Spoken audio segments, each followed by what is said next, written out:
The decision took about 40 seconds. I've counted, in the years since, trying to reconstruct the timeline accurately. 40 seconds from hearing the information to making the choice that I'm still, in certain lights, living inside. That's not unusual, actually. Many of the most consequential decisions in a life take very little clock time. The issue isn't the speed, sometimes fast decisions are right decisions.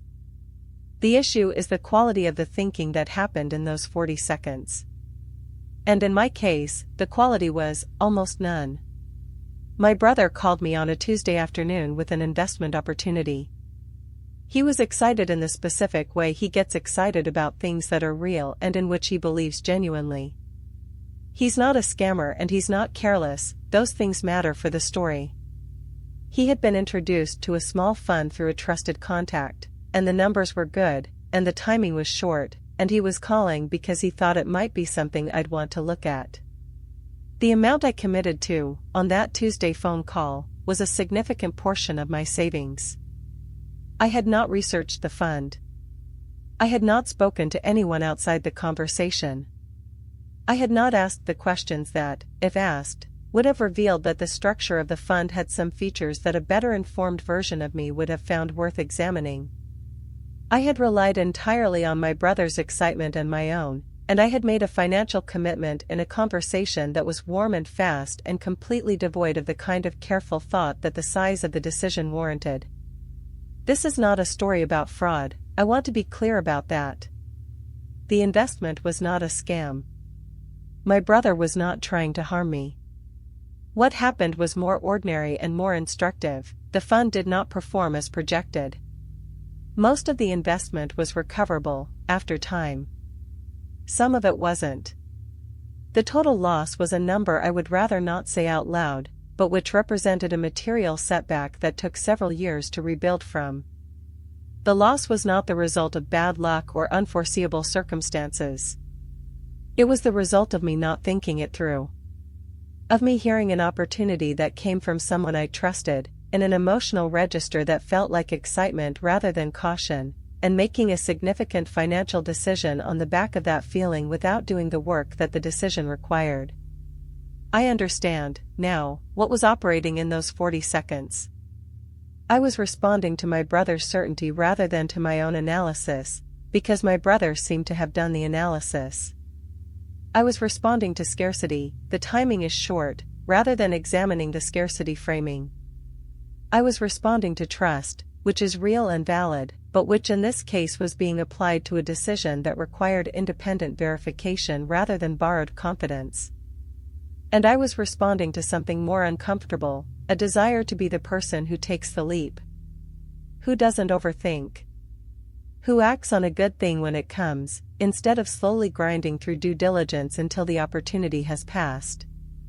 I had a story about myself as someone who was too cautious, too analytical, too slow to commit, and in that moment, a part of me was overriding the caution to prove to myself that I could act.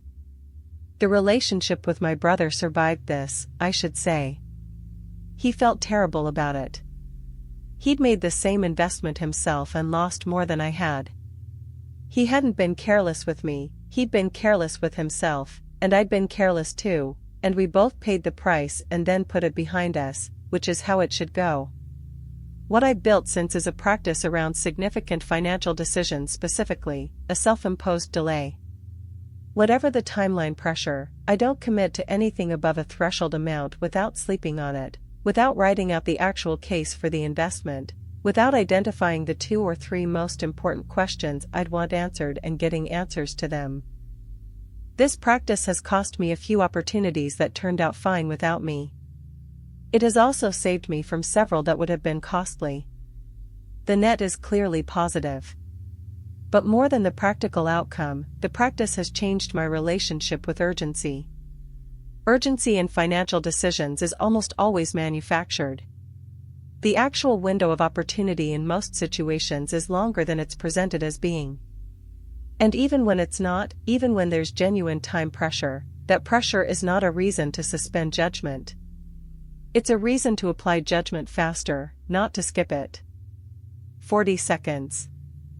I've made bigger decisions in more time. I've made smaller decisions that got more deliberation. The mismatch between the size of the commitment and the quality of the thinking is the mistake. The rule I carry now is simple: the bigger the decision, the more it deserves the care it requires. Speed is not wisdom. Speed is just fast. And fast, in this particular story, was very expensive. What I've learned about the pattern I've described, the specific mechanism, the way it operates below the level of conscious decision, is that it doesn't respond to willpower alone. Willpower is useful for short-term resistance. For the long-term restructuring of a deep habit or tendency, you need something different. You need to understand what the pattern is doing for you, what it's providing, what it would cost you to give it up. Every destructive pattern has a function. That's the uncomfortable truth. We don't maintain things that don't serve us in some way, even if the service is maladaptive, even if the cost is greater than the benefit. The pattern of staying when I should have left, or not seeing what was in front of me, or following the feeling without examining it, each of those had a function.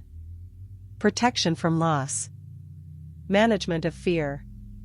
Maintenance of an identity that required me to believe certain things about myself or others. Understanding the function doesn't excuse the pattern. But it makes the change possible in a way that pure willpower doesn't. Because once you understand what the pattern is doing, you can ask, is there another way to meet that need? Can I get the protection, or manage the fear, or maintain whatever I need to maintain, through a behavior that doesn't cost me what this one does? Usually the answer is yes. Usually there is a better path to the same destination. You just have to be willing to find it, which requires first being willing to admit what you were trying to reach. That's the hardest part. Not the change itself. The honesty that makes change possible. I'm still working on it. I think everyone is. The work doesn't end.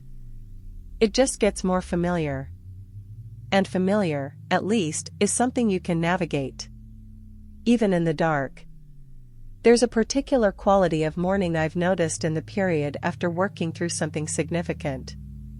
A specific lightness. Not happiness, exactly, not the performed kind, not the kind that requires circumstances to be good. Something more elemental, the sensation of being present in your own life instead of slightly beside it. I chased that sensation for years before I understood that it wasn't something that arrived. It was something you had to create the conditions for. And the conditions are, at their core, very simple: honesty with yourself about what's happening, willingness to feel what the situation asks you to feel, and the courage to take the action you know is needed even when the action is uncomfortable. Simple to describe. Difficult to execute. Difficult in ways that are specifically, personally yours, in the ways your history makes difficult, your particular fears, your particular blind spots. But that difficulty is not a wall. It's a map. The places where you find the most resistance are usually the places most worth going. I spent time going around the resistance. Managing it, distracting from it, building elaborate structures to not have to walk through it. The structures consumed more energy than walking through the resistance ever did. I just didn't know that until I started walking through. The story I've told here is the story of one chapter. One specific set of choices in one specific situation. But the mechanism, the way the pattern operated, the way I enabled or avoided or mistook or missed, that mechanism has appeared in other forms in other chapters. It probably will again. Not identically, but recognizably. What I carry forward is the recognition itself. The specific texture of the thing when it's happening. The way my body registers it before my mind catches up. The particular quality of the avoidance or the escalation or the wrong certainty. Learning to recognize the mechanism faster. Acting on the recognition sooner. That's the work. And it's worth doing. Every single time. I want to leave you with the thing I wish someone had told me earlier. Not a formula. Not a framework with steps. something simpler and harder.